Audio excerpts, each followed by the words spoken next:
It is that time, friends. We are super duper excited to be rocking out with all of you. Thank you so much for joining us on another episode of the Metal Summit. We can't thank you enough, Metal Summoners. We really appreciate all the love you get to the show, and we get to start your weekend, as far as we're concerned, right smack in the middle of the week on Wednesday. For the Island of Misfit Toys, we've got Angel Alamo, we've got Psycho Steve, and we have Bobby Dreyer. We are super duper excited, of course, because as you guys know, especially with me living down in Maryland, it is M3 week. Whoa! Well, wait a second. We are pour a super drink, duper Jay. stoked.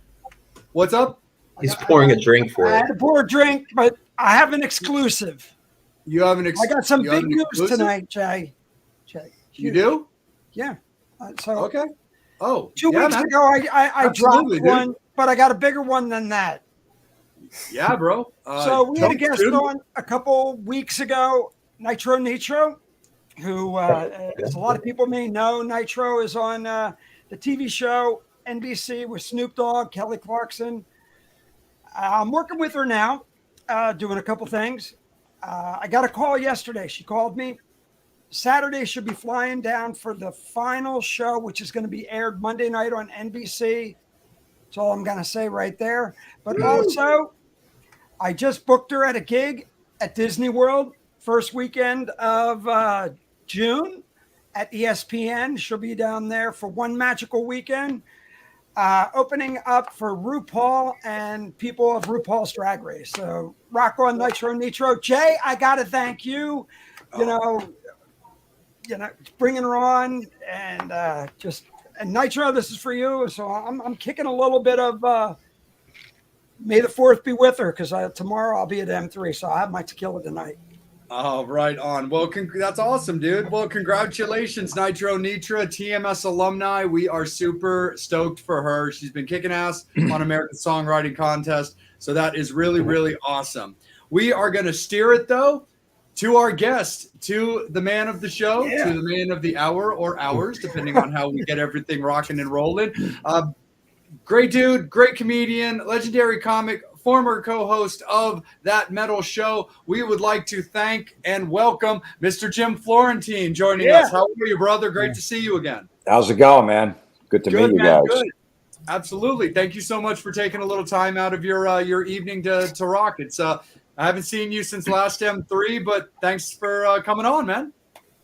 Yeah, I can't make this M3 this year. It's early though. Usually, isn't it like around Memorial Day weekend or somewhere around there? Yeah, a little bit. Well, last year was really kind of unique with it trying to kind of get delayed and pushed with the COVID and everything. So it kind of landed on 4th of July. But usually that kind of late April, early May version of weeks is kind of usually where it lands. So it's kind of back on schedule. Yeah, okay, yeah. I mean, it's a great lineup. Every year is great there. That was my first year there last year, which is awesome. I was always, for some reason, I never came down for it. But, it's kind of like a lot of the bands that are on the Monster Rock Cruise that I do every year. Yeah. So I see them all in February, and then by May, I'm like, but last year was great. 4th of July weekend, finally, everything started opening up and everything. That was awesome.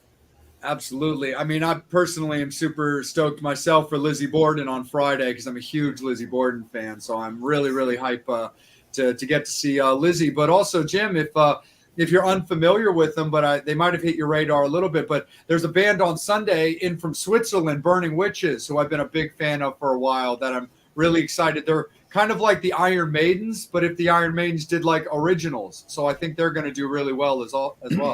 It's all female band?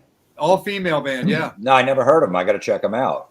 Yeah, definitely, man. I think they're fantastic. I stumbled across them like years ago before their first album came out. It was funny. It either came across my Facebook or something that hit in like YouTube, and I found their little Facebook page that didn't have anything on it, and I clicked this like, well, check out their website, and it literally took you to this little YouTube page that had like one song on it. It was like an audio file, like one song, and I was like, I really like the sound. I like the vocals, and they can play. So I kept following them, and then they continued on. They're like 4 albums in now, but dude, they're really rad, Jim. I think you would dig. Awesome. No, I'm looking forward to it. I like how they throw those like little curveballs in. Like last year at M3, they had Accept on, which was awesome. A heavier band, and compared to the other bands and stuff like that. I thought they stole a show last year. So I'm sure Lizzie Borden and this band Burning Witches will be great too. Yeah. Well, the other cool thing, Jim, real quick, they're bringing in Blue Oyster Cult this year. So what a game changer right there.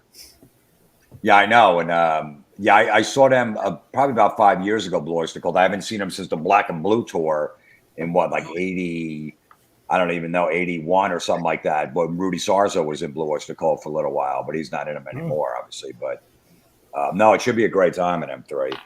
Absolutely, for sure. And I'm stoked about the overall lineup because, I mean, there's always back and forth about like the lineup, who they have, who they should get, who they've got again, and why do they have them again? I mean, look, it's a niche market, a fantastic festival for a specific genre. But I actually am really hype about this personal lineup because I'm like, guys, you always want to get like new bands or you want people to think out of the box. Well, 13 years of M3 and they finally got Lizzie Borden and they're bringing in Blue Oyster Cult and they're bringing back Vane and they're bringing in Burning Witches. Like, I was like, well, they're getting all those outside type bands that you guys, keep clamoring for. So I'm definitely stoked about that. But Jim, why don't you talk a little bit about what you've got going on right now, man? I mean, are you touring? Are you home? Yeah, I'm touring. Yeah. I'm always out there doing stand up. That's pretty much my full-time gig. I got to go to Texas tomorrow. I'll be in Dallas for about 4 or 5 days doing shows. That's why I'm going to miss this weekend. But yeah, just out there, and it's great. Stand-up comedy because you're your own boss. You could say what you want. No one's running out of the club getting offended. It's actually even better now in comedy clubs where people, that aren't so politically correct, they stay away from the club. So the people that want to hear some, edgy material really come out for it and stuff, which is great. So it actually helps us. Absolutely, for sure, man. And before I start bringing in the guys, you had mentioned the Monsters of Rock cruise. Well, talk about how that was a couple of months ago. Alice Cooper was on there. Talk a little bit about your most recent experience on Mork. Well, I'd like to talk about it, but I didn't make it because I tested positive for COVID 2 days before because you had to have a negative test and then a vaccine card to get on the ship. I'm like, okay, no problem. And then 2 days before, I didn't even feel bad. I just took a test. I'm like, let me just take it before I get down there because you had to like bring one within 48 hours and I tested positive, so I missed it. Oh, damn, dude. Oh, and I felt fine. I was like 95% for like 4 or 5 days, but I just couldn't get on. I couldn't get on the cruise. Oh, yeah. Oh, damn, dude. That I know. Sucks, man. Yeah. No, but the cruise is great because like 2 years ago they had Crocus. The year before that they had Rose Tattoo. Bands that barely come to the States and stuff like that. It was awesome. Yeah, absolutely. For sure, man. Psycho Steve, let's bring you in first, man. Well, fellow Jersey guy, welcome. Thank you for joining us. Whatever happened to Crank Anchors?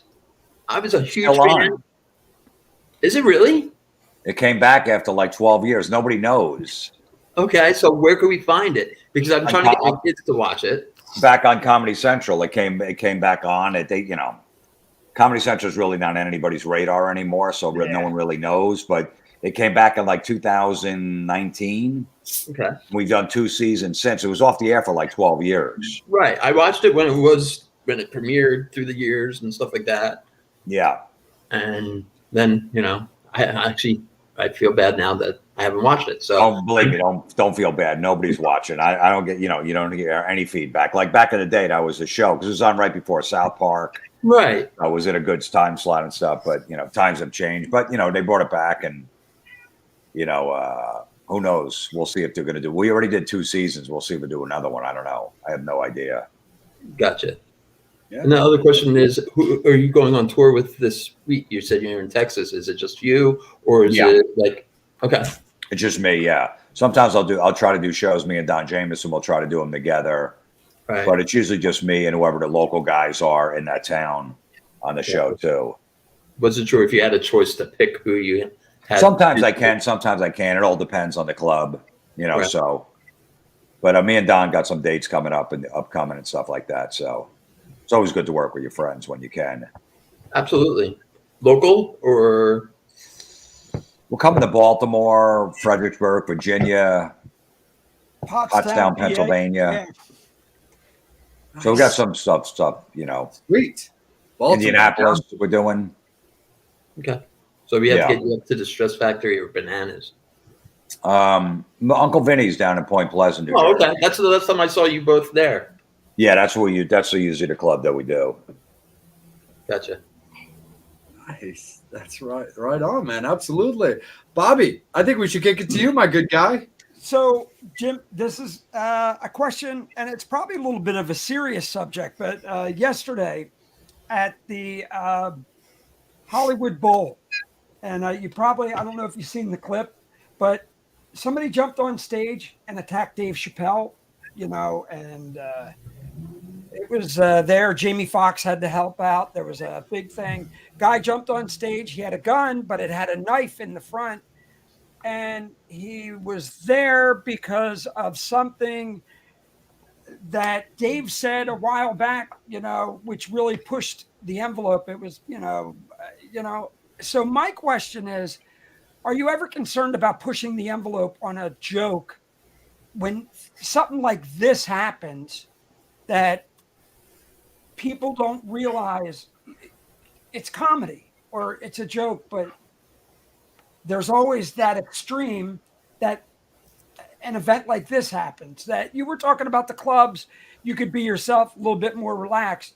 But then again, you know, look, Dave Chappelle, there's a lot of people out there. And look, Chris Rock was there and he made the joke. He said, "Oh, was that Will Smith?" And which was great when it happened. But again, this is a serious thing. Did you ever feel like, shit, I pushed the envelope too far?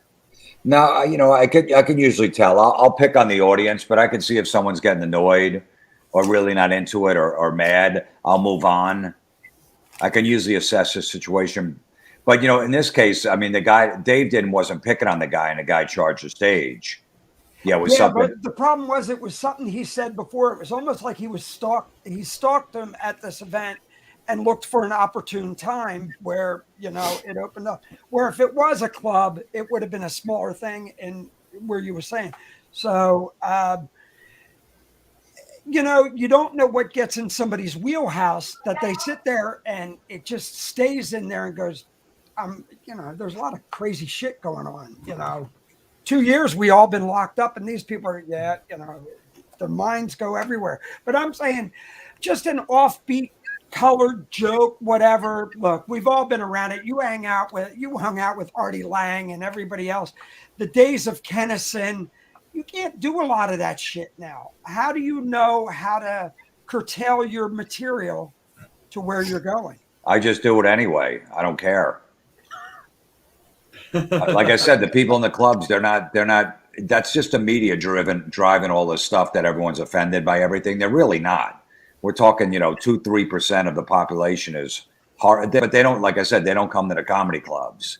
They know it's not for them. There's clips of all the comedians out there. They could see what they're about, and they're obviously not going to come if they're not a fan and that stuff. So those people stay home. So I don't care. But, you know, yeah, look, there's always a chance someone come up on stage, especially when there's booze involved. Everyone's drinking at a club, you know, so, you know, at a comedy club. So there's that chance of getting attacked. Absolutely. But what are you going to do? I mean, what I want to know is where was the security at the Hollywood Bowl? I mean, that's a big venue. You'd think there'd be security in the front where that guy wouldn't be able to run on stage. And how did he get the gun in through the metal detector? That's what I was just thinking. It was a ghost gun. They found out that part. It wasn't even a gun. It was a ghost gun, and it was one of those things with a retractable blade. He was basically going up to cut him. So, but wouldn't that would set off the metal detector? A blade in the gun, the ghost gun. That's crazy. So I don't know what happened. Obviously, I mean, he got it through. Look, where was security when, you know, Will Smith jumped on stage? But we won't go into that. Well, the Oscars is different. They don't expect that to happen. You know, that, you know, someone from the audience that's in the front row is going to, you know, slap somebody. And is getting an award. You know. Yeah, give him a standing O like 10 minutes later. You know. Right. I mean, so the second question I have, is there a subject that's kind of taboo that you're like, I won't talk about, you know, I'm not bringing this up, either whether it's topical, it could be religious, political, whatever. Is there something you just go, I'm not going that route? Politics. I don't want to divide the room. I don't want to fight with people. If if you bring up either side, you're going to get people boo or whatever, and that just takes them out of the moment. So they can get it on every TV or wherever they want to get it from. But I don't mess with that on stage. It's not worth it. I don't care. I'm not that engaged in it. To me, it's all pro wrestling. They just trash each other on TV, and then they go to dinner later that night. That was great, wasn't it? Yeah, they don't give a fuck about us. So, well, that's what we kind of do here. Look, we're here all about the music. That's what it is. We talk about everything, different genres. We bring guests in and everything. We don't want to go down those rabbit holes. There's, like you said, there's that thing. But I got to say, your comedy has really went through some coasters over the years. You know, some of the stuff you've done with Crank Anchors that he talked about, stuff you and Artie have done, and I just go, whoo. Yeah, man, look, it's just, it's fun being a comic and just being out there and, telling inappropriate jokes and getting paid for it. I like it. I still love it. I've been doing it 30 years now. I still love doing it. And like I said, with the politics, I don't care what anyone's politics are. I love Ted Nugent. I love Rage Against the Machine. I love Tom Morello. I don't care what they say. It doesn't matter to me. It's not going to affect me in any way. People get mad when I play Ted on the radio, and I'm like, what am I going to do? I don't care.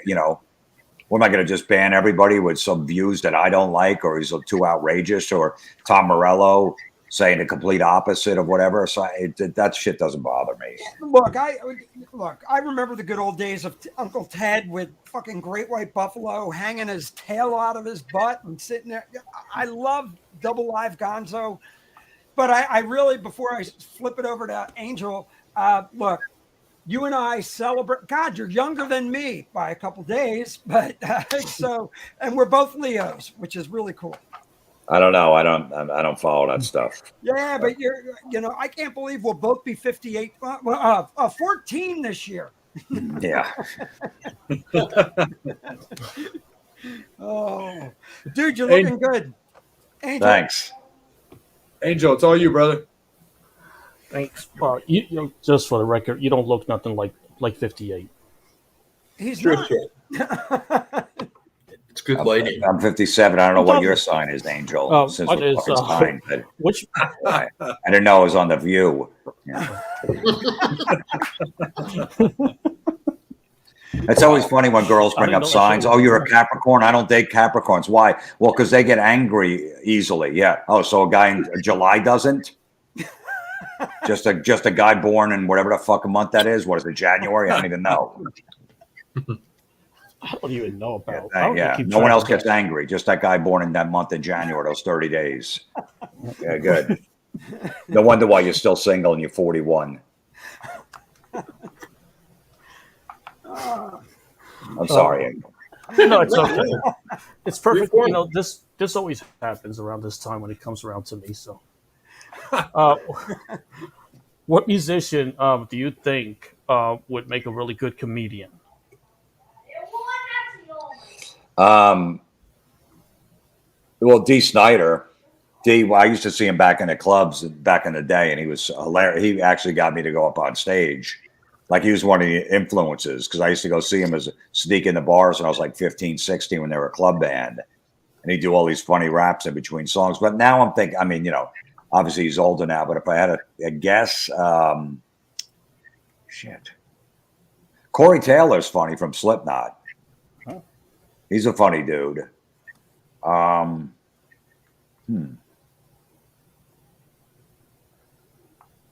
Ozzy, like Ozzy when he's together, he stumbles around here and there, but Ozzy's a really funny dude too. Zach, I could picture Zach. Oh, Zach, definitely, yeah. Zach is just, he just acts like a child all the time. It's great. Every interview is so funny. He says, yeah, I'm using it as a beer coaster, this, whatever, like that. It's never serious. So Zach definitely too, yeah. I definitely got a few fan questions. And so, Steve, this one's from your son, from my nephew. Oh, jeez. It's from Steve's 10-year-old son. He wants to know what? If my ex-wife wants to know if you're single. Your ex-wife wants to know? Yeah. Yeah, I am. Yeah. But if she's a Capricorn, I can't go out with her. Okay. She gets angry. You go. You know. See, Charlie. So you have Cycle Steve as your dad, and another cool stepdad. It's a win-win for you. So I gather you get along with your ex-wife. Tolerate is the word. Yeah. I have one of those. I have one of those too. Yeah. Tolerate. Yeah. Yes. So, we tolerate each other. Exactly. Well, We co-parent well together. I could say with the both boys I have with her, we co-parent quite well. Perfect. It's Yeah, great. that's all that matters. I just tell her. I tell everybody we were meant to have them together. We're not meant to be together.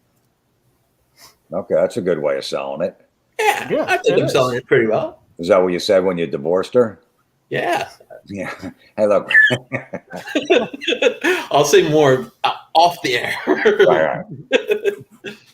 Because those checks will be wanting to come faster. Here's the child support. You got are your boys in the metal though? Oh yeah, I took both my boys to go see Kiss. I'm going to see Kiss next weekend, and my oldest son's really mad because I'm not taking him. He's like, but he got tickets. He wants to go see Weird Al. Okay. So, so he wants me to go with him to go see Weird Al. Yeah, well, all right, you take him to Weird Al. Oh, so he's got a choice, either Weird Al or Kiss. You're giving him an ultimatum.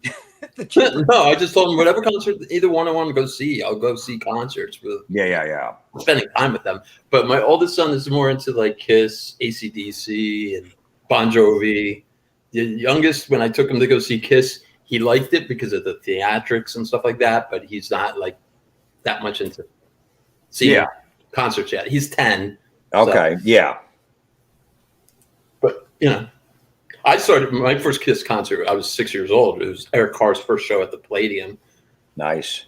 So that's what got me into music. My older brother had Kiss Alive too, and my father was best friends with Bill Aucoin, and they tried to do a fundraiser. And my dad's like, "Nah, they're too offensive." And a couple years later, when Bill Aucoin got promoted to fan, when Kiss fired them, Bill's like, "Are you still a Kiss fan?" And he wrote a piece of paper of Gene's mailing address, and I wrote him a letter.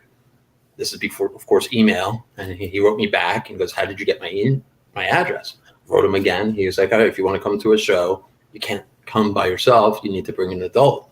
So my father brought me to the Palladium, and that's the first time I met them and saw them. Wow. At 6 years old? Yeah. My Wow. dad, my parents, and then I kept going to concerts with my parents. My grandmother saw Kiss with me at Radio City with Queensryche. I've seen them, like I said, from 1980 till now this year. I've seen them 711 times. 711. Wow. Yes. Every state except Delaware.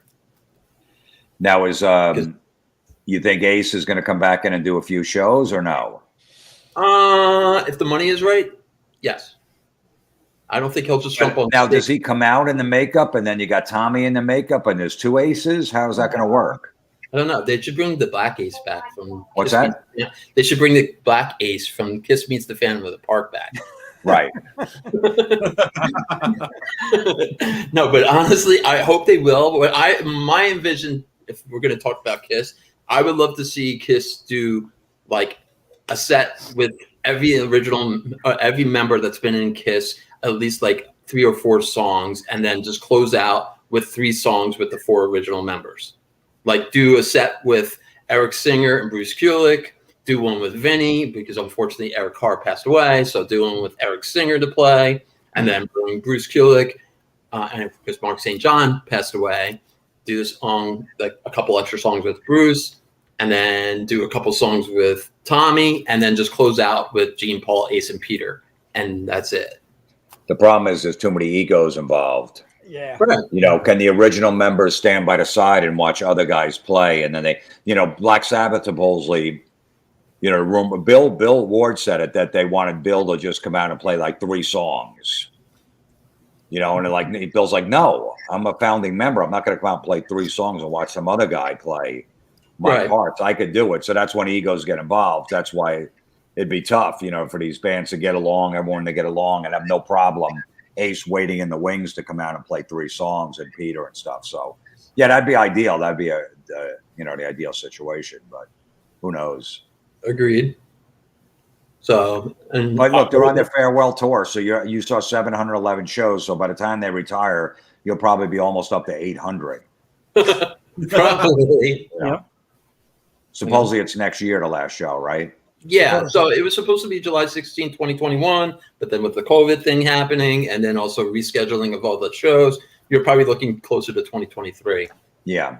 And then in 2023, they'll sit for 6 months and go, you know what, we're going to do a Vegas residency. Well, they actually had that. And I know. Or we Yeah, and forgot to I'm do doing the North cruise Pole. this year, so I'm covering that end, which is supposed to be the last Kiss cruise. But Yeah. Until the next one. of course, but then, Gene. Look, you might as well, if you could still see these bands, what it could still do it. They're going to be gone soon, but within 5 years, we're going to lose a lot of them. Yeah. So, Speaking of shows, what was your first concert to put you a metalhead? well, yeah, I had older brothers just like you that got me into music. So they would take me when I was 12. They took me, or maybe 14. Yeah, Black Sabbath, Van Halen, Wow. Nice. Madison Square Garden. I saw AC/DC at the Garden open for Ted Nugent with Bon Scott. Wow. Whoa. Yeah, my parents would let me go. They were like, all right, your older brothers, they'll take care of you. That's fine. So I was seeing these amazing shows, just tagging along. And they got me into the music. I sat in the back seat of the car. They drive to school. They'd just be cranking metal the whole time. So I had no choice but to like it. Nice. Yeah, my brother grew out of metal, though. He listens to a couple metal artists, like sparingly. But Right. then he's now into, like, Billy Joel. Yeah. I appreciate Billy Joel. Yeah. I just saw him at the Garden for the first time. I never seen him before. He was great. But I seen him once. I'm good. But he was good. Yeah, he was great. Right. It just wasn't my thing. Yeah.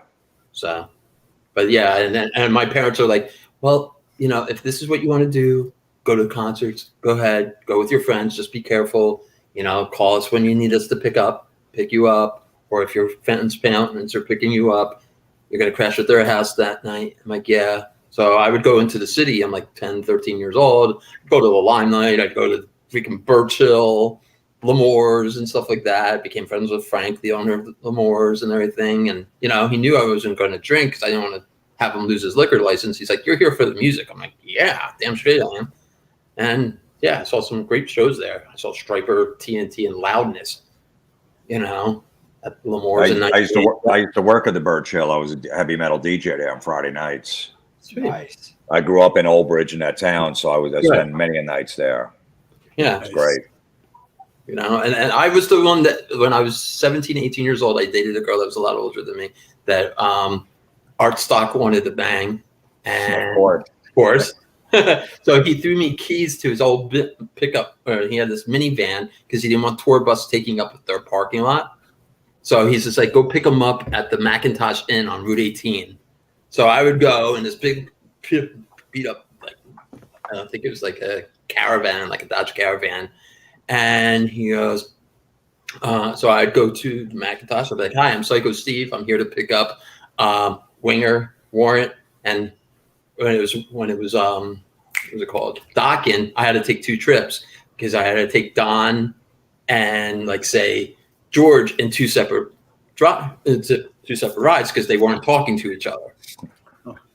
And then after the band was done, they would do their meet and greet, have all the girls hang out. Then the tour bus would come hang out and they would load out, and that was it. And he was pretty cool though. He was, he's just like, I am going to get your girl. I'm like, no.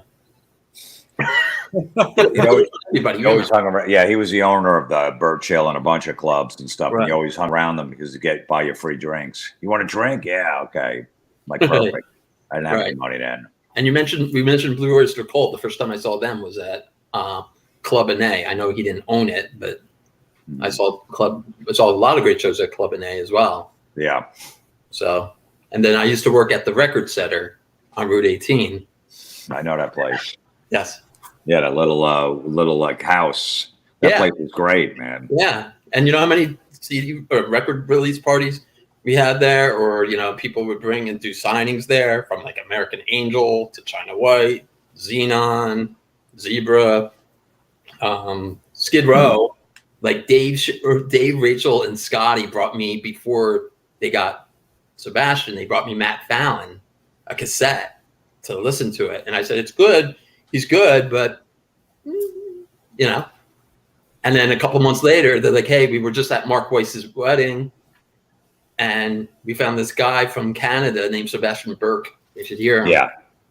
I'm like, okay. And then they played me a song, and I was like, see, that man has freaking vocals. And Eric Raquel, their producer from Tracks East, I was just like, wow.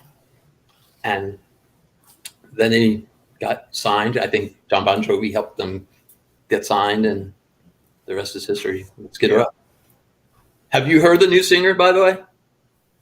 Yeah, he's good. I saw him in that band Heat, in the Monster Rock Cruise. Right. They usually do it every year. He's He was good. in Heat, right? Yeah, Okay. Heat. Yeah. Okay. Yeah, I saw him a few years back. I never heard of the band. They were pretty good. I saw him they did 2 shows on the ship, and I was like, the band was good. The singer was good. And he fits it perfect. I've seen some video online. Yeah. So, Speaking of like residency, because I know they just was doing the support for the Scorpions yeah. in Vegas. And Scorpions will be here tomorrow. Yeah. Are they doing a full set, or is it just some charity thing where they just, I don't know. It looked really good. It was like I was like, if I wasn't going to M3, I would have definitely gone and seen the Scorpions. Yeah. That's one band they should bring to M3. They're too big for M3. They have had them. They need to bring them back. They have had them. They have had them? Yeah. I didn't know that. Way back in the early days of M3 when M3 was like one day. I think it was like the Scorpions, White Snake, and like Vince Neil. Wow. In like 2011 or something like that. But they have had the Scorpions, but I definitely want them to come back for sure. Like they're just absolutely fantastic. I saw them years ago. I think around like 2012, 2013 or something like that. They played Merriweather, the same place as M3, with Night Ranger. And they did this cool little like metal week at Merriweather where it was like Tuesday was like Scorpions and Night Ranger, and Thursday was Poison, Def Leppard, and Lita Ford. Wow. And I was like, all right, that's awesome. So I went to all of that. So that was definitely sick. But yeah, I love the Scorpions. I would love to see them back for sure. Angel, let me kick it back up to you, bud. Yeah, definitely got more fan questions. This Cool. one's from Candy Burton. She wants to know any funny Heckler stories. There's been so many. I mean, so many hecklers. You miss booze. Like I said, you mix booze and being out late and this and that. And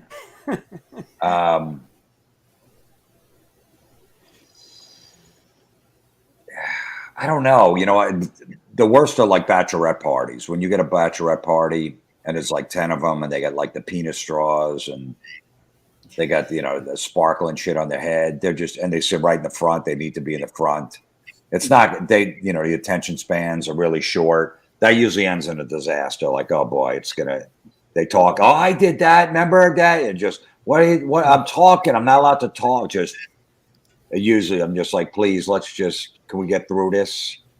You guys don't have to comment on every joke. It usually gets ugly. Then they leave halfway through.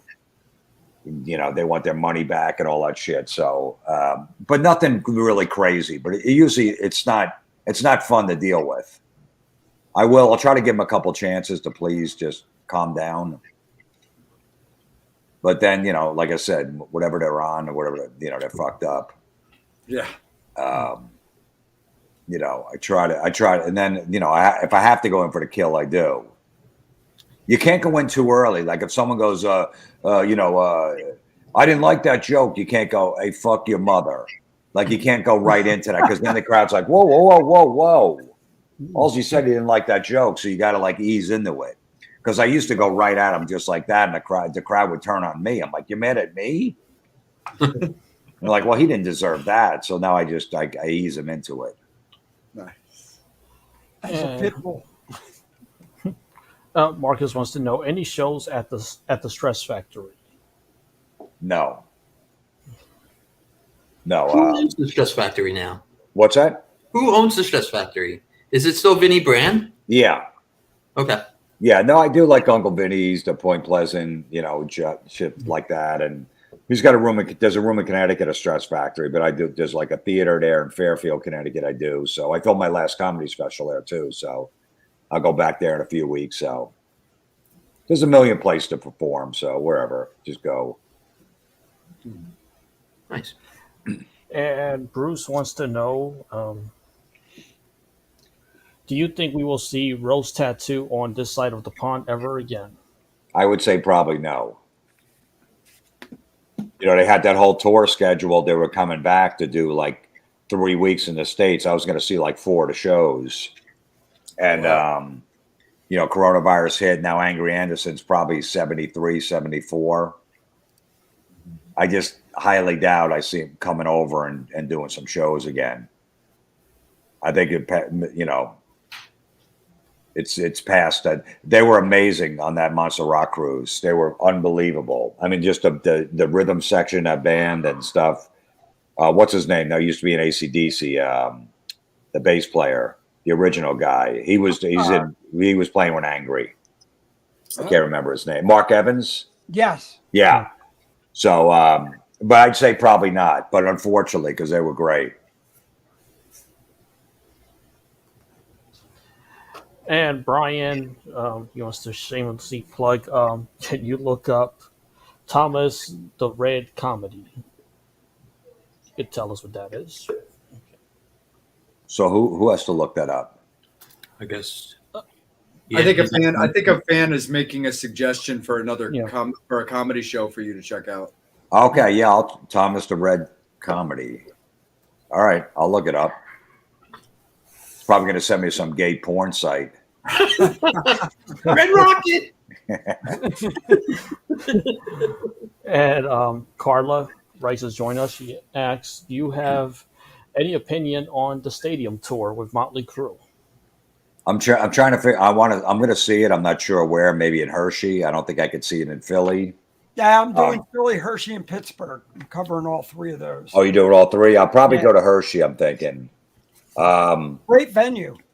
Yeah. I saw Sabbath back there back in the day. But yeah, no, I'm excited for it. I think, I'm sure Vince is going to be in shape. I was at that show when Vince fell off the stage in Tennessee. Oh, really? Oh. Yeah. I was right in the front row. I was on the other side. He was playing his acoustic guitar. And I was talking to him before, and before the show, and he wasn't messed up or anything like that. So, and then at that stage, everyone was saying because Vince was drunk, but that stage was really dark. Like it was in like a event center. Nina said it too. Yeah, it was. So it wasn't really like a rock venue, but that's where they had the show, and where they have like conventions and shit like that. So I was on the stage introducing bands, and you couldn't see like a foot in front of you, so you definitely couldn't see falling off that stage, and he's walking around and he fell or whatever. But I think it's going to be good. I mean, Motley Crue's hit or miss. Sometimes Vince sounds amazing. Other times it's not so good. We'll see. But, Def Leppard is amazing. They're always good live. And then, they're going to switch every night, I guess, headlining. So, and Poison's always great. And Joan Jett's, always delivers. So it's going to be just a great day of music. You get there, friggin' stadium show, hang out, the parking lot, have some beers, and watch, four bands deliver all the hits. I think it's going to be great. Jim, did you say that Motley Crue and Def Leppard are going to be like swapping headliners? That's what I heard. I just saw that yesterday somewhere. Oh, wow. Yeah, I read that as well. Yeah. Wow. So they're going to switch every night. That would be interesting. Bigger Crue fan than a Def Leppard fan. No offense to it. Right. It's something for both. Right. Yeah, there's something for both. No, that's cool. Yeah, I mean, all the times that it's been delayed, obviously, like many big tours and stuff. Like, dude, that was my first time hearing that's a thing for that tour. So that's interesting. That's cool. I mean, I'm a big Motley guy. I'm a bigger Motley guy than I am a Def Leppard guy. But I love Def Leppard. They're fantastic. But that's interesting. I always I was going in for the longest time, obviously until today, thinking that Motley was going to close every show. Yeah, that's what originally the thing was, but then it just came out that they'll switch. You know, it was funny when they, you know, I knew they were coming back. There's no way they were going to retire. You knew it just, For sure. and then they came up with the excuse, you know, after the Dirt movie, well, you know, our Spotify numbers are way up. People listen to music, so the fans demand it. So we're getting back together. Okay, yeah, you know, There it is. yeah, okay, yeah. Of course, when there's a movie out and everyone on Netflix, anything new on Netflix, everybody watches. Of course, we go, oh, I remember Motley Crue. Yeah, let me go back and listen to those songs. Yeah, of course, your numbers are going to go up on Spotify, but Right. whatever. It's good that they're back. You know, definitely. I think Slayer's regretting it now too, retiring so early. Oh, you didn't Yeah, hear about more the Netflix years, too. movie? I'm Huh? kidding. I said you didn't hear about the Netflix movie? No, I'm kidding. Yeah. So you know, and Motley was the same way. Like, this is the last tour. It's like no one believes that. Yeah. No. Well, the think guy that who was did one the is Gene now Simmons putting the demo. Weird Al movie out. So, you know, hey. The That Yankovic looks good movie. though. I want to see that. What? See what? The Weird Al documentary or the Weird Al movie they're doing. Yeah, Oh, I didn't even know that. Yeah. yeah, The just kid came, that played Harry Potter portrayed him, I think, right? Daniel Yeah. Radcliffe. that's it. Yeah, Really? Daniel Radcliffe. So it Interesting. should be interesting. Yeah. You got the Uh, juke show and everything. Jeannie has a really good question. Where and when was your first paid comedy gig? Where the hell was it? It was a college. Yeah.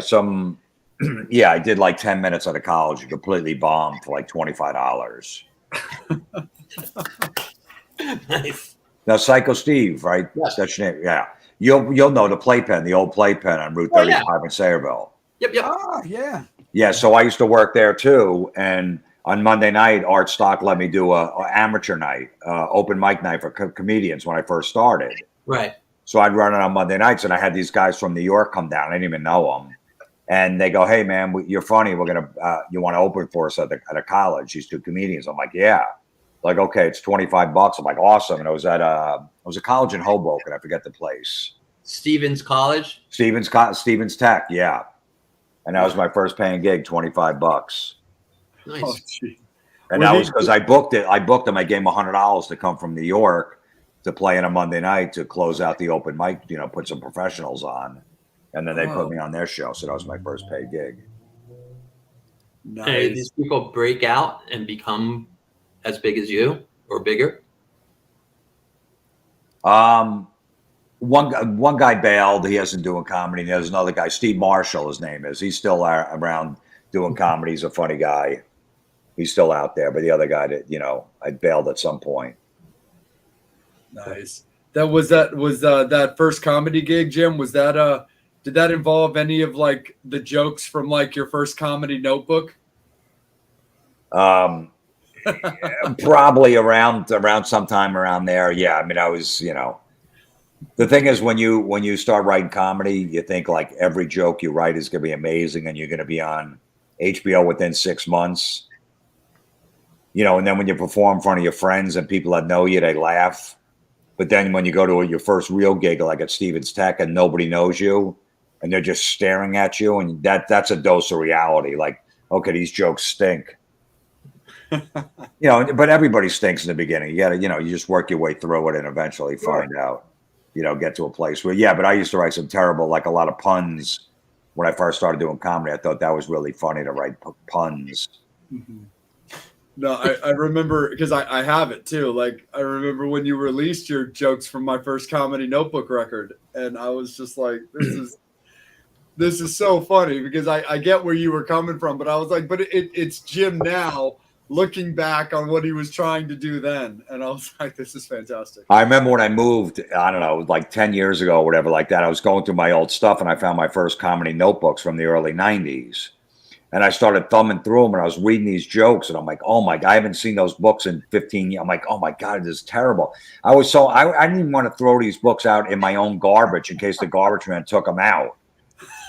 and it goes, oh my God, can you believe this guy wrote? I was that embarrassed. I remember I brought him in New York City. I was going to dump him in a can in New York City.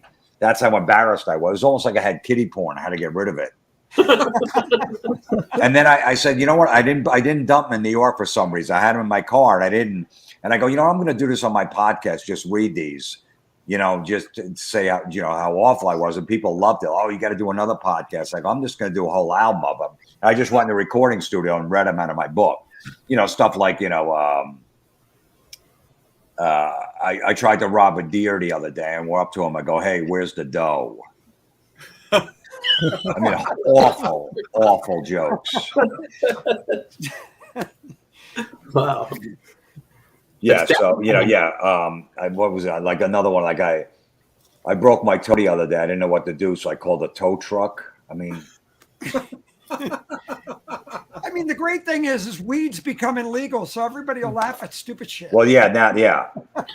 You know what I wanted to do? I wanted to film like in a comedy club. No one knew me, like going to a club in New York where the crowd doesn't know. And I do those jokes and I film them for a comedy special. And if anyone laughs, a big bouncer drags them out because no one should laugh at these jokes in a club.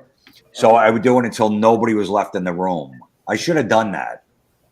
Like a big bouncer, go, you got to go. You laughed at that. Pull them, rip them through the tables, whatever, and throw them out one by one until there's nobody left. Dude, you should you should have them you should still do it. You should have them pulled out, sat in another room, just one by one, like detention style. And then when nobody's left in the room, you come into the new room and do like a regular set. That's a good idea. Let's do this right. That's a good idea. I like that. I think that's super duper awesome. But see, the jokes he just told, those are dad jokes. Right. He's a dad. I'm a dad, so I thought they were funny. Yeah, but you know what? You would laugh maybe like one or two, and then you'd be like, all right, dude, enough. Right. You got me once, okay, but, they were really bad. Right. For sure. Angel, I want to kick it back up to you again one more time, bro, for your question.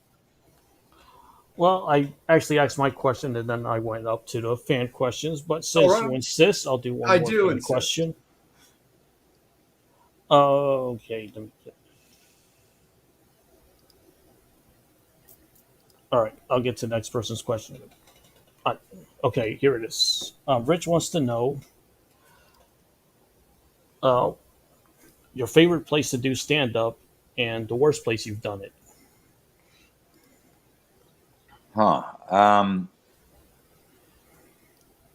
Usually anywhere in like Florida is good now. It used to be like Buffalo's a great town, great city for comedy. But I would say Florida. Philly's not bad either. You really got to show me your balls. If they don't like it, I'll let you know. So Philly's a pretty good town. But I would go, Tampa, Florida. West coast of Florida is good. Philly, Buffalo. Those are probably my favorites. And the worst is I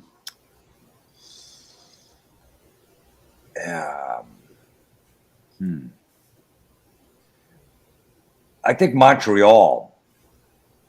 Really? All of a sudden, like I used to perform up there all the time. I know, it's in Canada, whatever. But then they got really politically correct up there. Did they? Wow. Yeah, for some reason it was really weird. But then again, Toronto's fine, and I've done Edmonton, and that's okay. But for some reason, Montreal, I had a really tough time last time I was there, probably like 8 or 9 years ago. They were just staring at me. They're like, "Oh, this guy's mean." I'm like, these are fucking jokes. Nice. That's funny, dude.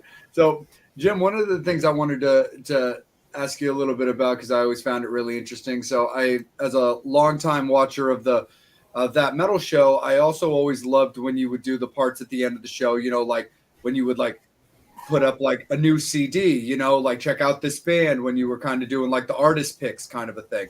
And you were actually my gateway into Ghost. And I checked them out because you would put them on the show and talking about their very first album.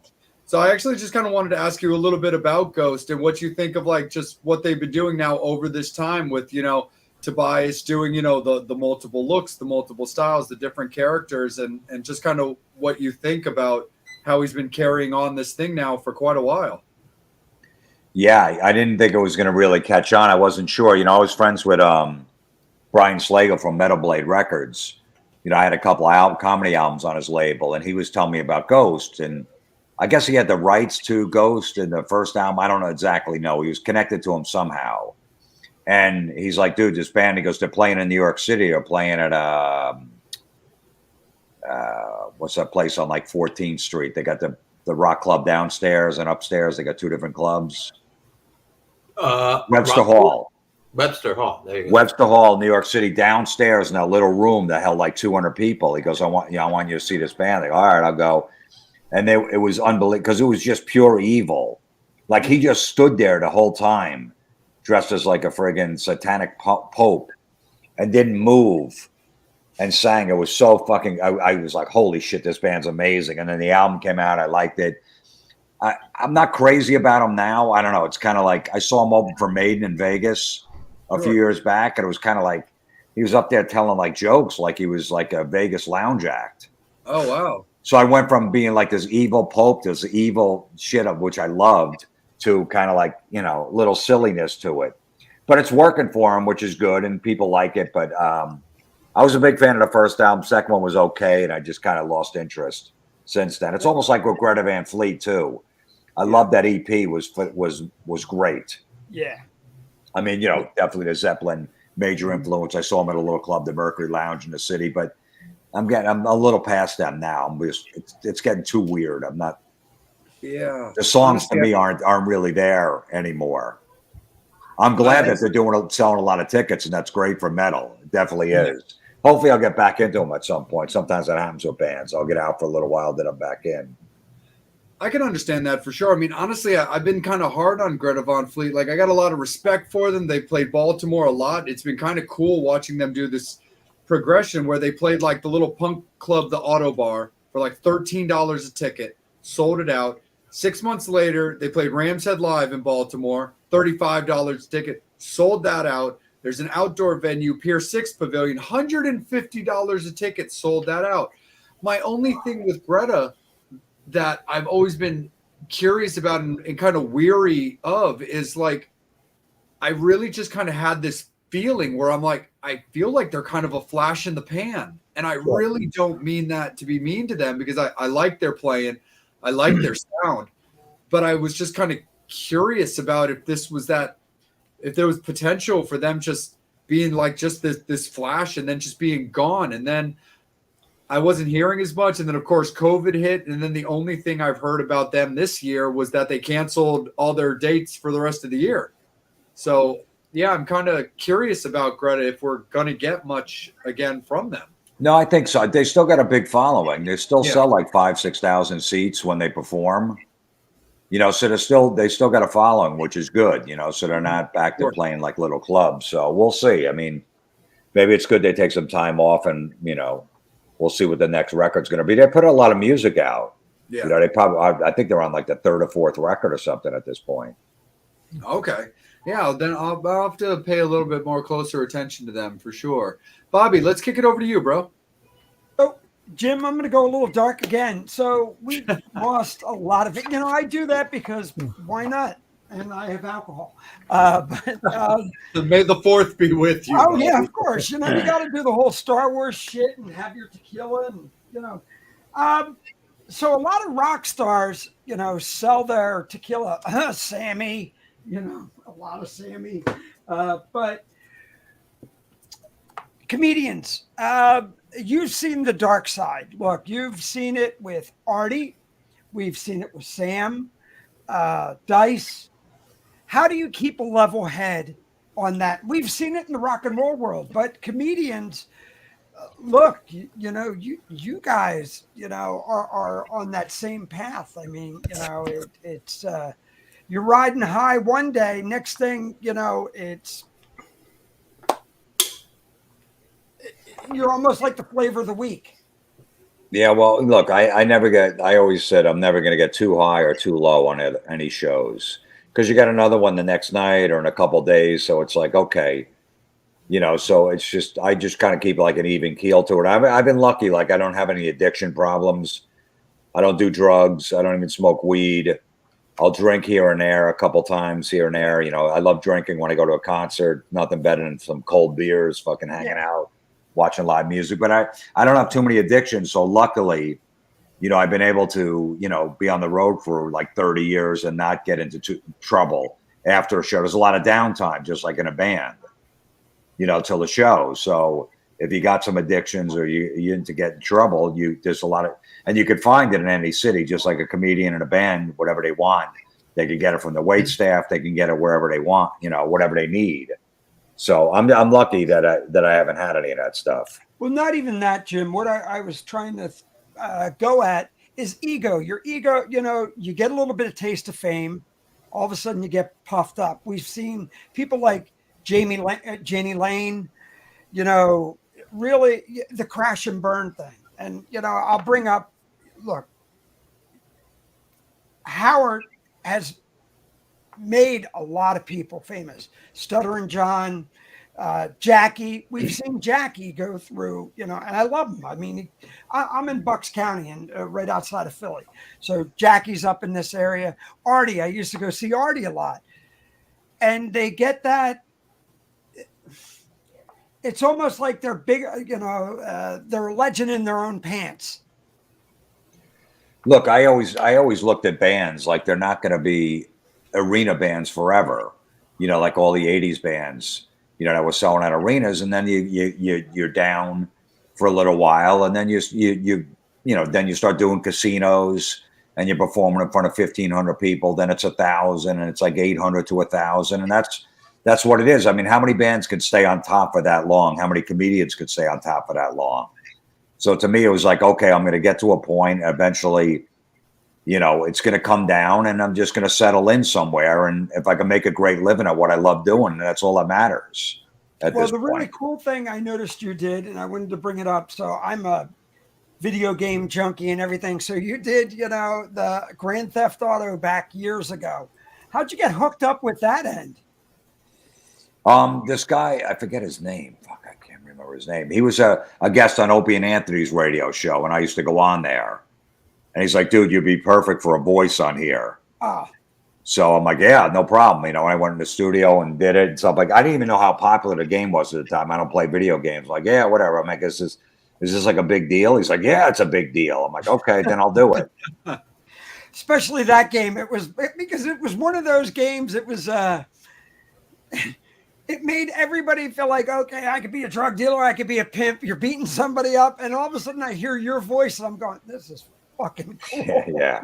I got Jim Florentine and I'm sitting here.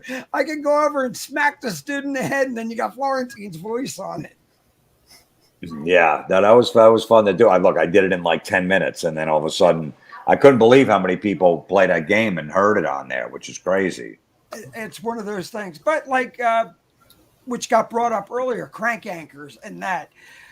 The old shows, I love that. The old Ren and Stimpy. Look at Billy West, the shit he did back then, which was, yeah, off the hook. That shit can't be made now if you think about it. A lot of, it's everybody's too sensitive.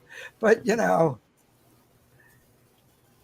you can get away with a little more with a cartoon. If you watch F is for Family on Netflix, Bill Burr's show, they get away with a lot of stuff.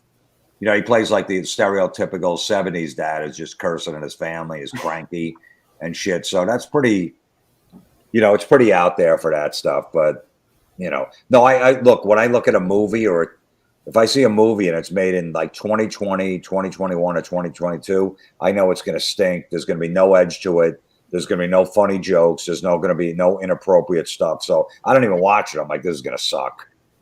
How are they going to pass this off as comedy? I always look, 2013, I never heard of this. All right, this might be funny. They'll have some edgy jokes in there. But anything from the last 3 years, I'm done. I'm like, there's no reason to watch it. If it's a crime show, that's fine. But as far as a comedy, they just took all the comedy out of it. They're just afraid of offending somebody. Who cares? And the last question I have, look, me being a musician and owning a studio, I know who influenced me, from Kiss to Van Halen, seeing Ted and everybody, like, anybody pick up Frampton, those guys. Who influenced you as a comedian? It could be even going back. Look, I remember Milton Berle and all that, and but who was that when you were a little kid that you watched growing up in the late 60s, 70s? Was it laughing? Was it this? What inspired you to go, I could do this? Yeah, I want to do this. All right. Well, look, seeing Dee Snider as a 14, 15-year-old kid, doing 4 sets a night, his raps in between the songs were really funny. He'd be picking on the crowd. He was a comic. Then David Lee Roth in interviews when he was in Van Halen was always so funny. I loved him in interviews, the shit he would say. Then my brothers took me to see Richard Pryor live at the Sunset Strip in the movie theater. I'm like, holy shit. When he says that he burns himself, and I was like, you're almost crying. And then he's making jokes. And Rodney Dangerfield, I was a huge Rodney Dangerfield fan because I love the one-liners. And then when I saw Dyson Kinnison bring like a rock and roll kind of vibe to comedy with the leather jacket, Kinnison playing in a band, the dirty jokes and all that stuff, I'm like, shit, this is what I want to do. Has there ever been anybody that you want to work with? Any one of your idols as a comedian? Wow, that'd be great to be an opener, double bill, whatever, a big, like Chris Rock or whoever does one of these arena stadium tours, even you to just go, yeah, that'd be great to, be probably, Louis C.K. I'd love to work with. I did his TV show. I had a part on his TV show. I never did stand up with him like on a regular show. I've done it in New York where he was on the same bill, but that's not the same because they put up like 10 comics. But Louis, Joe Rogan, probably I would love to do. So probably those 2 guys. I've worked with a lot of guys that I really wanted to work with. So I've opened for Dice. Me and Jim Norton have done shows, and I've opened for Nick DiPaolo, Artie Lang. So there's not too many guys out there. I've been to Rogan and probably Louis. And how about, would you ever consider, look, we're getting older, but a Vegas residency for yourself?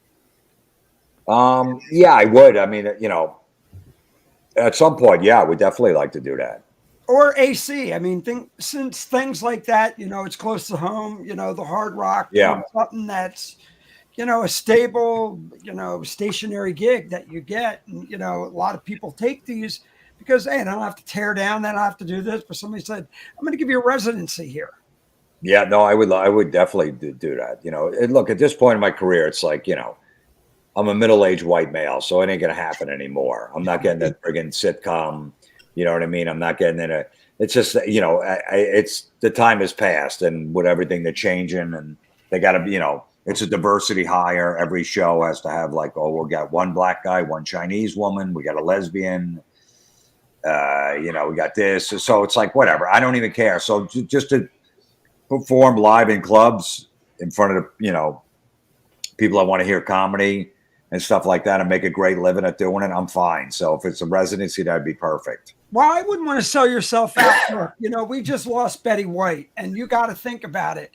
Somebody who did a kick-ass show with Valerie Bertinelli and everything. And, so her career never, if you're good, you're good. And Jim, you're fucking good, dude. So I don't play the Hollywood game. That's the problem. I don't play by the Hollywood playbook.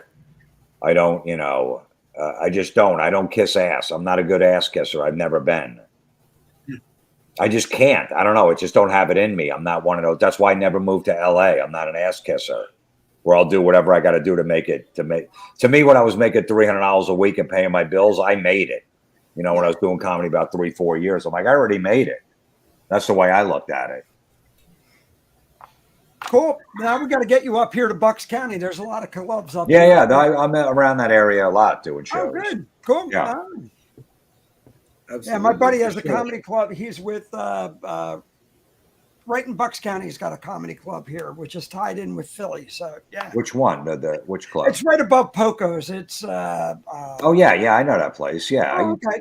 I recorded one of my albums at that place. Get the hell out of there! I was there drinking the night on our 4th of Cinco night tonight.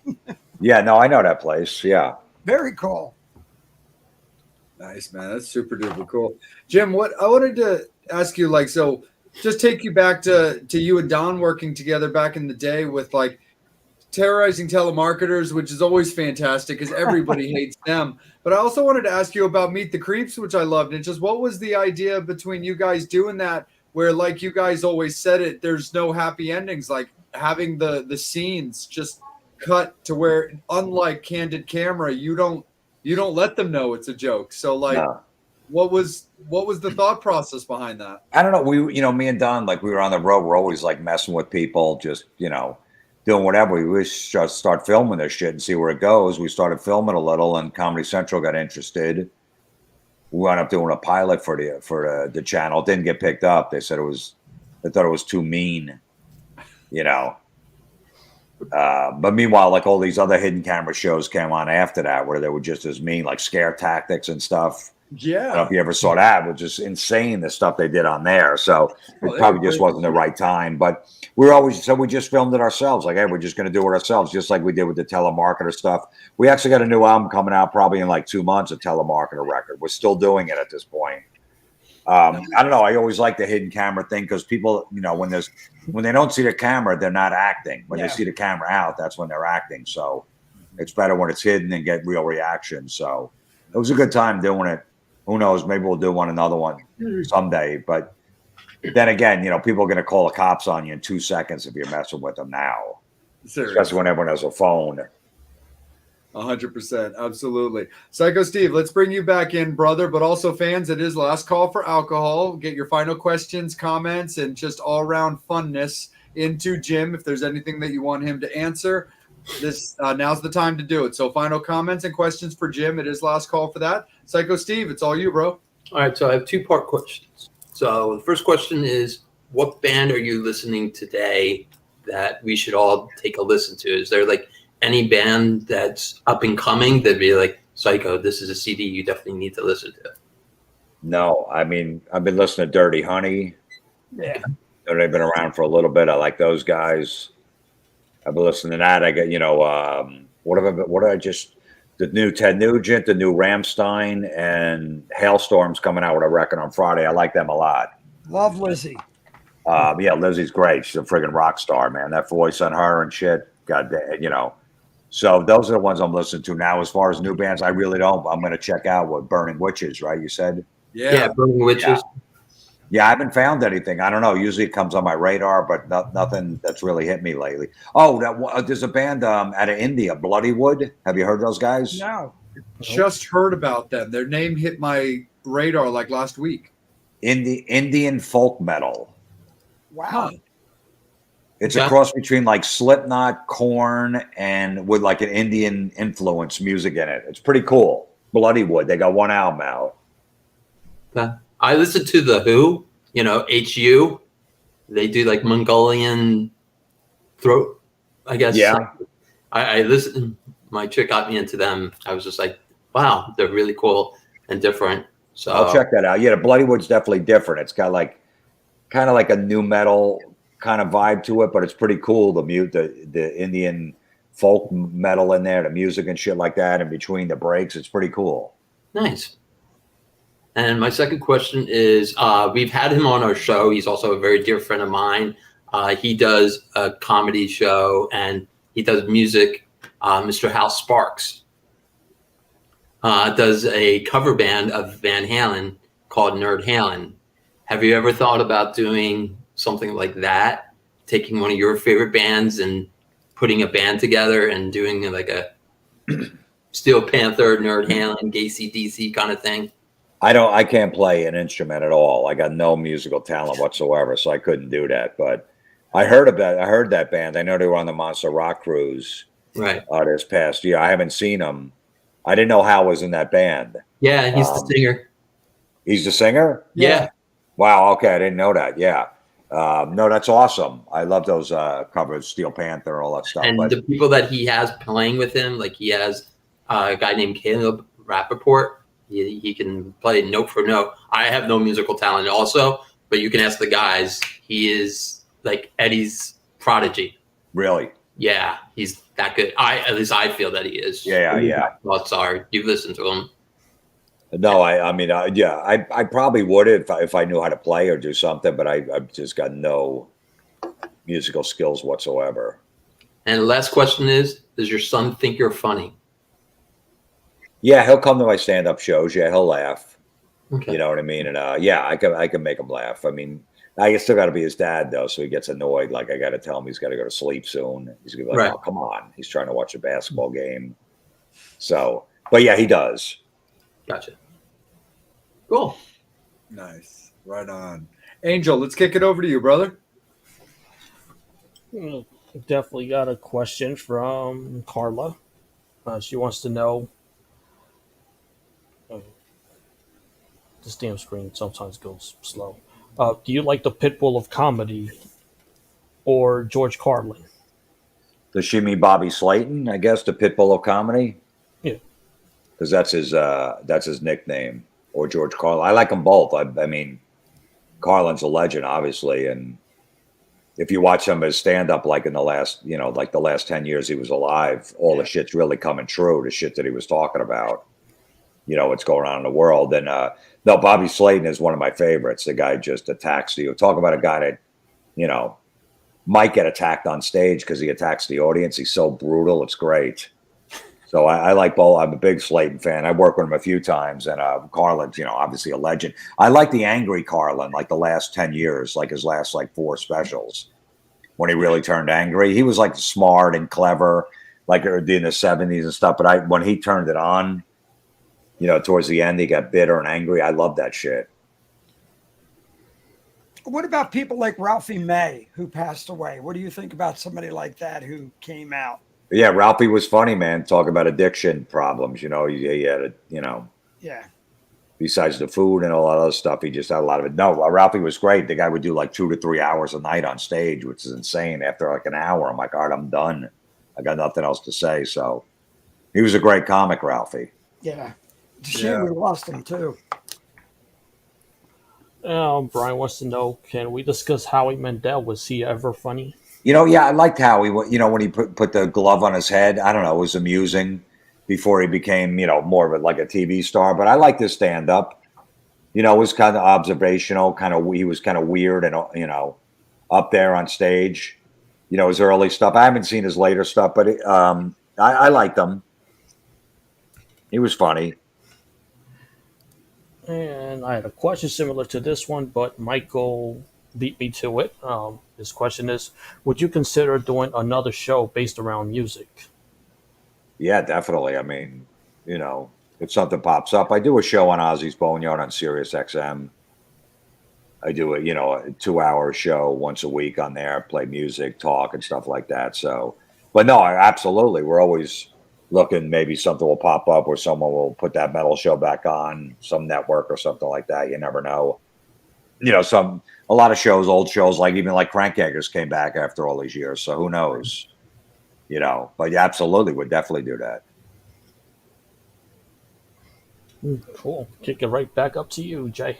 Yeah, man, no problem. Yeah, well, since we, haven't really touched heavily on the show, let's just take a little segment real quick to talk about it. Did you have any particular favorite moments from that metal show?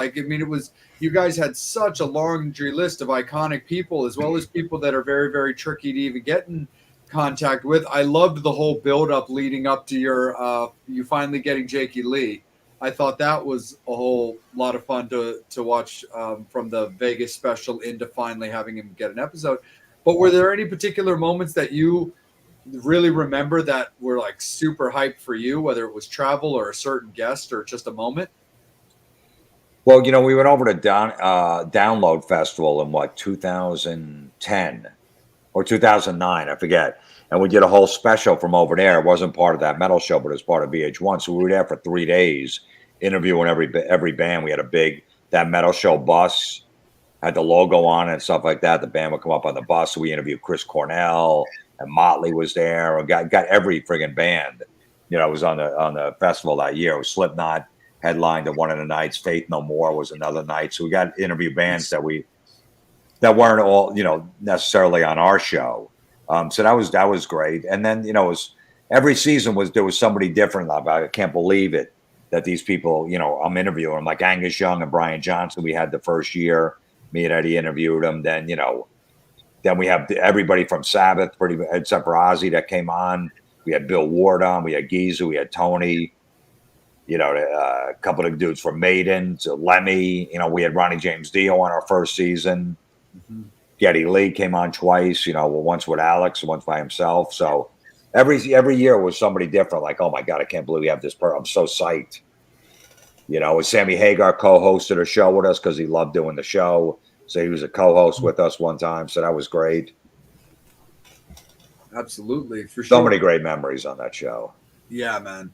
And you also had an episode that you did that I just thought was very cool. You had Sam Dunn on your show when he was doing a series of like his documentaries, like the evolution of metal and Metal a Headbanger's journey. Like, what do you remember from talking to Sam, whether it was on the show or off the show, and just what do you think about something like that? A guy with like a sociology degree that like really dedicated like to put out these fantastic documentaries. No, it was great. I mean, I didn't know too much about Sam, but he did great. It was great because he brought more heavy metal to the channel, VH1 Classic, because it was basically just our show, and then they would show like old 80s, Metal Mania videos or whatever like that, but it was fresh programming, stuff like that, and dug deep into all the artists and stuff. So that was great. It was, kind of a cross promotion thing to have him on too, because they wanted to promote that his documentary was going to be a VH1 Classic. But now he's done some great stuff over the years. Absolutely, for sure. And then one more thing for me with this segment before we spin it around the table and we'll let you, put your feet up for the rest of the evening is you got to open up for Metallica at Orion Fest. And I'm just curious again to hear you talk also a little bit about that, because I can only imagine that was a wild scene. Yeah, that was like the 2-day festival they did in Atlantic City, and they had a comedy stage. They had like 3 different stages, and Lars actually introduced me on stage, which was made it even more pressure. There was probably like 2,000-3,000 people watching. It was during the day, but just that Lars was watching a set, and then James came over, and they're both watching from the side of the stage. I was so nervous. I'm like, oh man, I can't believe these guys. But it was great. It was just, to put on the resume to open for Metallica. Yeah. It was awesome. Yeah. And that was the weekend when they did the whole Black Album, and then they did Ride the Lightning from beginning to end, which was awesome. Mm-hmm. Absolutely, dude, for sure. Bobby, let's kick it over to you to start the final go round. Okay. So you, Eddie, and Don, how do you keep the egos intact and everything cool? You and Don look, Eddie's Eddie. He's not the comedian. You guys are that. How does he get a little pissed at you? Do you guys go, come on, dude, lighten up? But and I was at Dingbats with you guys during Christmas. These other 4 guys were supposed to come, but blew me off. But 3 we had. But you did enjoy it, so Reach around. you should not complain. How do you keep everything intact? Because you guys seem like 3 really good friends, and just keep that energy alive without the egos coming in and creeping up and go, well, I'm hearing that. And I'm saying it because there's 4 of us on this show. We're 4 different personalities. How'd you guys keep the energy and everything together? We want a lesson. We're all friends, and that's the thing. Me and Dom have been friends for a long time. We met Eddie probably 10 years into our friendship. We all grew up in Jersey. We're all ball busters. We all think the same way. We act the same way. We're childish and immature. We still think farts are funny. You know what I mean? We still geek out over music, going to see bands. We got chills on our own. Night Rangers doing friggin', Mr. Christian, and what's his face? I forget the drummer. He's hitting that high note. Like, holy shit, that fucking, I got chills, So, and then, look, Eddie had a relationship with all these artists. He was in the music business for a long time. So he had so they were all comfortable coming on the show. And it was like Eddie was the lead guy, and me and Don were throwing our stuff when we could. And there was never a problem. Like, I want to ask this. This isn't fair. It was like, oh, we just kind of wing it. Eddie'd be like, so what are you going to ask Dee Snider? I go, I'm going to ask him about, that Widowmaker band. And Dom will go, all right, I'm going to ask him about the, playing back in the clubs back in the day. And then Eddie go, I'm going to ask him if there's going to be a Twisted Sister reunion. And we go, okay, perfect. And that's how we go into the interview. But it wasn't go, let me have that question. No, we didn't care. We're like, okay, you asked that one. I'll ask this one. We'll ask that. That'd be it. So there was never any problem. We're still friends to this day. We're on text all the time. We see each other when we can. So I think that's how we kept it in check. That's cool. And we really can relate to that. We've been doing this show now over 2 years. We're 4 guys all in separate places, but when we get together, same thing. But you guys really did that, and the camaraderie you had was very cool. So we can the four of us can relate to it. So that's great. Yeah, Thanks. And everybody here brings something different to the table. Look, Jay likes to fucking hang upside down, and Steve. Angel just likes to get paddled, but we're not going to go. There you go. Freak show. Me? Oh, we won't go that end. Or which end? Which end is up, Bobby? But Nice. no, that's great. It's really cool that you guys did what you did. You have people who watch our show. You influenced the four of us. So we thank you so much. Thanks for coming on tonight. We appreciate it. And we love that you can be immature. Like you said, burp fart jokes. You get douche chills over, we know what it's like to hear that rock solo that does it. I don't want to turn into my dad. I love my dad, but I'm like, I like being that guy who goes, fuck yeah. Remember what Ted just did? I remember when Double Live Gonzo, and I love stupid jokes, dumb, like you talked about this. Okay. 3 of them fine, but they are funny as hell. Look, nobody, who said you have to grow up? Who said you can't just be like you were in your 20s? Yeah, you have a little more responsibilities, but you could still act like you're in your 20s. Nobody said you have to. That's society trying to force that shit on you. Yep. I still do the same shit I did in my 20s. I'm still doing it. I don't give a fuck. I'll be doing it another 10, 20 years. A little bit more. What's that? I said, so do I, but it hurts a little bit more. Yeah, maybe. Yeah, you can't do it 2-3 days in a row, but still, it's fun. Absolutely, for sure. So, Steve, anything final from yourself, brother? Let me think. No, yeah, I'm all right. Thank you so much for joining us. We really much appreciate it. Yeah, man, thanks. Absolutely. So we just look forward to seeing you bring some more comedy to the world. We need it this day. Yes, we do. Yeah, absolutely, for sure. Angel, has anything popped up as a final question from any fans? Just from Michael. Did you and Don have any say on anything on that metal show? Any say? Yeah, I guess on the segments. Yeah, I mean, it's the comedy segments. If we're doing a thing where we're messing with a band or being outside of Madison Square Garden and messing with some Van Halen fans, yeah, we had a say in that stuff. And we'd have meetings and stuff like, who should we bring on? Let's try to get the Queensryche on. Well, let's get Jeff Tate. So yeah, we definitely had a lot of input in the show. Very cool. Hey, one other thing, Jim. So you talked about the metal show. My buddy, good friend, and I'll be with him this weekend, and he did helped you guys out a lot. Mr. Adam Reaver of FU-Tone.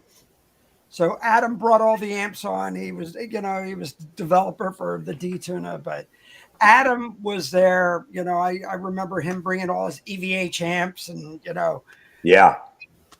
in the thing. So, which was really cool. And you had a lot of his guys on there who, everybody, God. That was the cool thing about watching that metal show was the segments you had artists playing, just doing the ins and outs, and that were nobody did shit like that, which was so cool.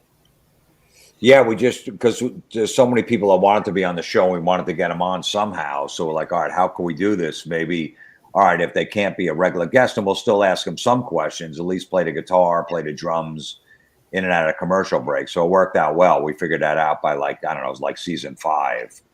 We didn't do it early on, but then they were all into it, which was great. So I got to ask this too. The chick who did all the box of junk, what's she doing now?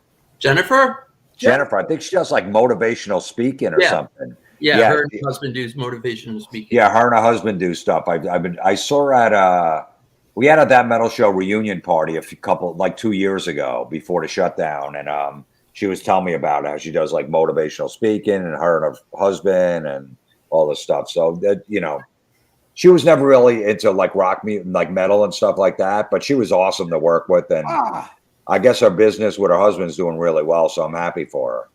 Nice. Have you ever had to throw anybody out of that metal show? I don't think so. No. Like, well, because we all know how rock and rollers get. But I don't. We're filming during the day, so no one's drunk. Yeah. So they're pretty, And then with TV, they're like, they tell me, hey, listen, be quiet when they're talking. So we never got any of that. No. Okay, I was just wondering if Yeah. Going, dude, woo, light her up. M3, you'll see it in the day. Of course. Yeah. Well, yeah. When there's booze. Yeah. All the day drinking available. But Jim, thank you so much, brother. Real quick, man, for fans that are looking, where can you be found? Yeah, just got my website, jimflorentine.com. All my tour dates are on there. I do a podcast every week. It's called Everybody is Awful. It's out every Monday, wherever you get podcasts from. It's just me making fun of social media and all the dummies that post stupid shit. Fans will send it in, and I'll just rip it apart, that kind of stuff. So it's Everybody is Awful. And then my comedy special that I put out, it's free on YouTube. It's on my YouTube page, youtube.com/Jim Florentine Comedy. It's called Bite the Bullet. I put it out about 2 months ago. Nice. Very cool. That's awesome. Well, Jim, thank you so much, man. Yeah, I appreciate it. Getting to know you over these years. I really appreciate your time myself. And I look forward to seeing you again in Baltimore coming up. So that'll be great, man. Yeah, me and Don are going to be there in June sometime at some venue. We're still trying to figure it out where, but we'll be there in June in Baltimore. So sounds great, man. Well, I definitely look forward to seeing you. Thanks again. Thanks also goes out to Meredith for helping to make this happen. So we appreciate that. And Jim, take care, man. We can't wait to see you, whenever we can, man. Great. Best of luck on your tour, and have a great time at the shows that you're going to, man. I appreciate it, man. Thanks you guys for having me on. I had fun. And Jim, come to Bucks County, hit at Poco's at the Comedy Cabaret. I'll buy you a margarita. I'll stay in that shitty motel that's below the. Oh my Poco's. God! You don't know how many hookers are there. I live 10 minutes away from. All right, well, good. I'll meet you there. I'll bring cash. Awesome. Well, Metal Summoners, thank you guys so much. We really appreciate you. Make sure you're following Jim on all of his socials and check him out on tour. Check out the Bite the Bullet comedy special that he just put out. He just said it's live and free on his YouTube channel, so check it out. Follow all the Metal Summit guys on their social medias. We're all on Instagram. You've got Angel Alamo, you've got Bobby Dreyer, you've got The Real Psycho Steve, and you've got at Justin R&R Junkie for me or Jay Oakley. And follow us, of course, on Facebook and YouTube because that's where we go live, as well as TikTok and our other Instagram for like guest announcements and everything. And again, as always, we like to say thank you very much to Brad Lee and Angie, BLE Entertainment, for their upcoming show in Philadelphia. With it's going to be great at the 2300 Arena for Masquerade.